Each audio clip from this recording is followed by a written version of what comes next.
कुतुबुद्दीन शेख यांची परिस्थिती देखील एकेकाळी हलाखीची होती. मात्र आपण समाजासाठी काहीतरी देणं लागतो या उदात्त हेतूने त्यांनी रमजान ईद तसेच दिवाळीसाठी परिसरातील गरजू लोकांना सुरुवातीच्या काळात 1 किलो साखर तसेच ईद निमित्त शिरखुर्मा साहित्य वाटप सुरू केले.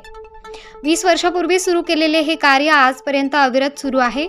पंचशील नगर, गजमाळ, खडकाळी, भीमवाडी, बागवान पूर्व, दूध बाजार आदी झोपडपट्टी भागातील गोरगरीब व गरजूंची रमजान ईद गोड व्हावी या उद्देशाने याही वर्षी कुतुबुद्दीन शेख यांनी ईद निमित्त रोख आर्थिक रकमेसह शिरखुर्मा बनवण्याच्या साहित्याचा मोफत वाटप केलाय.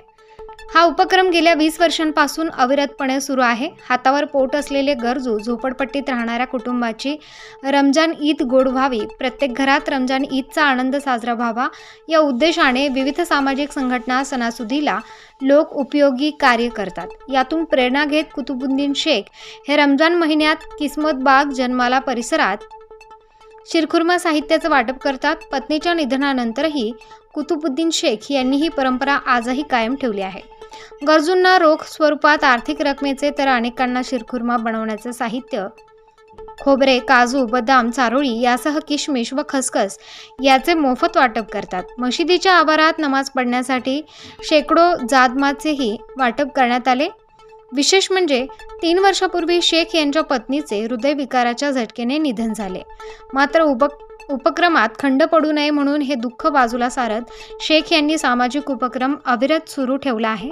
तो बोलले तो फिर बाद में 15-20 बरस से हम सामान लेके जा रहे हैं। शिरखुर्मे का सामान। शिरखुर्मे का सामान लेके जा रहे हैं। कुतुबुद्दीन शेख। कुतुबुद्दीन शेख के यहाँ से। बोलो, हाँ, बोलो अभी। कुतुबुद्दीन शेख से यहाँ से हम 15-20 साल से शिरखुर्मे का सामान लेके जाते हैं। हर साल देते हैं हर क्या? साल देते हैं। हाँ, एक मिनट बोलो अभी। 15-20 साल से हम कुतुबुद्दीन शेख के आते शिरखुर्मे का सामान लेके जाते हैं। सर, तुम्ही गेल्या अनेक वर्षांपासून दिवाळीला साखर वाटप तसेच ईदला शिरखुर्म्याचं सामान वाटप करता. तर यामागची नेमकी संकल्पना काय आहे आणि तुम्हाला ही प्रेरणा कशी मिळाली? माझं नाव कुतुबुद्दीन शेख. मी सोशल वर्कर म्हणून काम करतो आहे आणि हे जे वाटप करतो आहे मी याच्यात एक माझा फार मोठा हेतू आहे. हेतू म्हणजे असं आहे की मी फार गरिबापासून उन्नती केलेली आहे. मी गोरगरिबांची सगळे अडचणं बघितलेली आहे.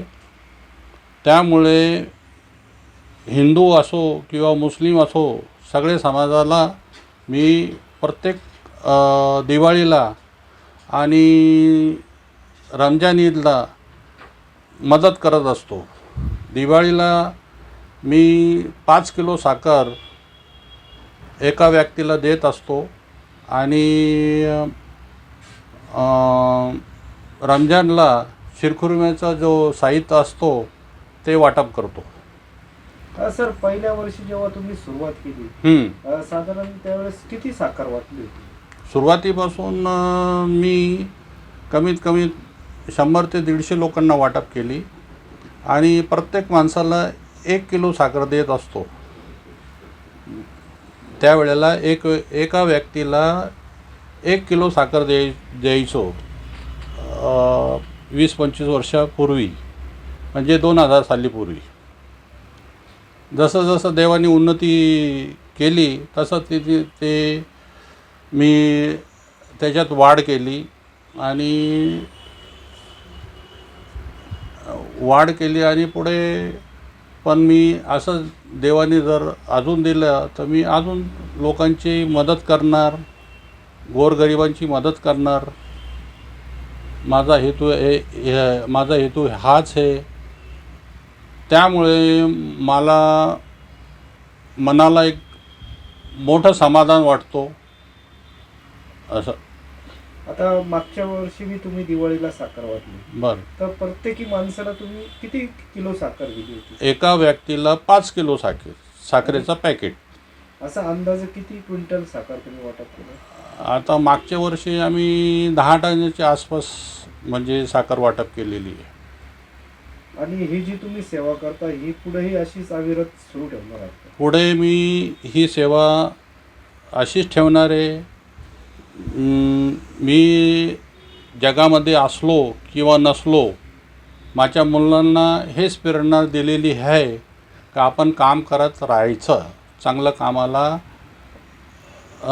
यश असतो. समाजाला काय संदेश देणार आहे? समाजाला असं आहे का देवाने जर तुम्हाला दिलेलं आहे, देवाने जर तुम्हाला दिलेलं आहे तर तुम्ही पण गोरगरिबाला तुम्ही मदत करा आणि चांगल्या कामाला तुम्ही त्याच्यात सहकार व्हा.